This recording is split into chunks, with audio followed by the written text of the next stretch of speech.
Hello दोस्तों, राधे राधे, जय श्री कृष्णा। कैसे हो आप लोग? मैं तो बिल्कुल ठीक हूँ। और मैं इस समय रक्षाबंधन का सोचा मैं क्यों ना अपने भाभी लोग के या भाई लोग के गाना गाऊं, आप लोग सुने और सपोर्ट करें।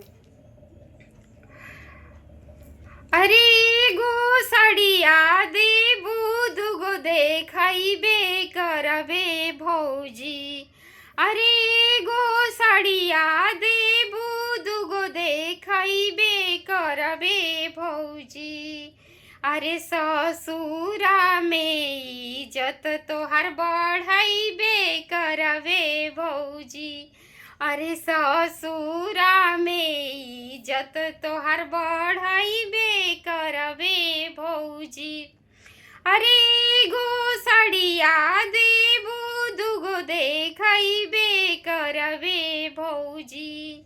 अरे नाही ओ साड़िया देबू अपन देखैबे करबे भौजी। अरे ससुरा में इज्जत तोहर बढ़ैबे करबे भौजी। अरे ससुरा में इज्जत तोहर बढ़ैबे करबे भौजी।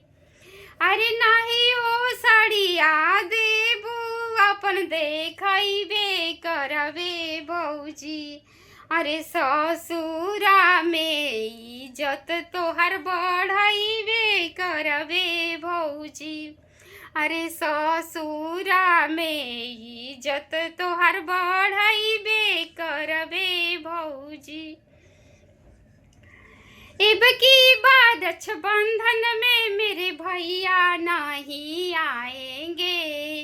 अब की बार रक्षाबंधन में मेरे भैया न लेने आएंगे।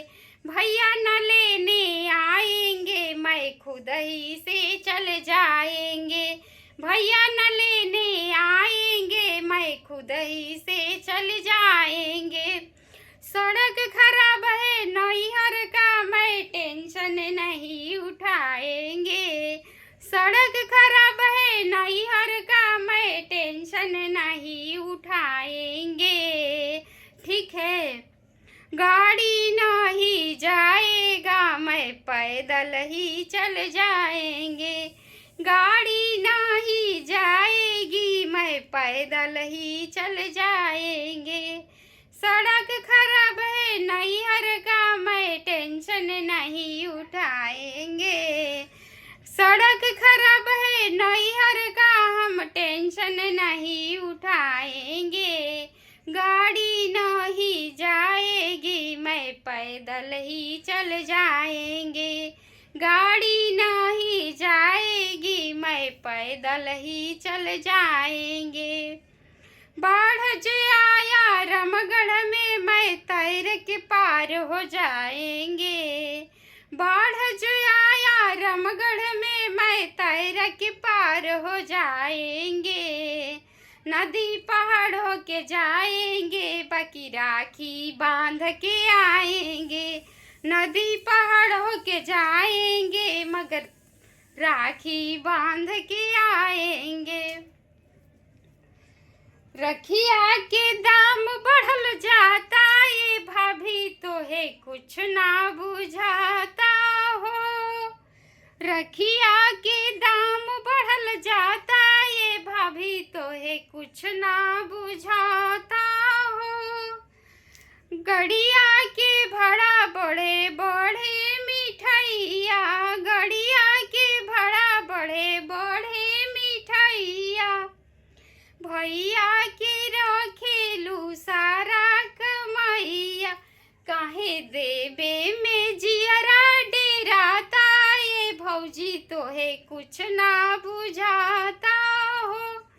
रखिया के दाम बढ़ल जाता, ये भाभी तो है कुछ ना बुझाता हो।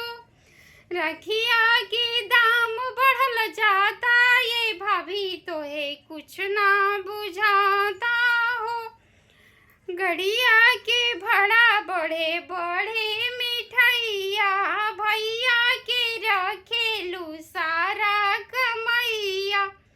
देबे में काहे जियरा डेराता, भाभी तो है कुछ ना बुझाता हो, देवे में काहे जियरा डेराता, ये भाभी तो है कुछ ना बुझाता हो, देवे में काहे जियरा डेराता, ये भाभी तो है कुछ ना बुझाता हो, रखिया के दाम बढ़ल जाता, ये भाभी तो है कुछ ना बुझाता हो।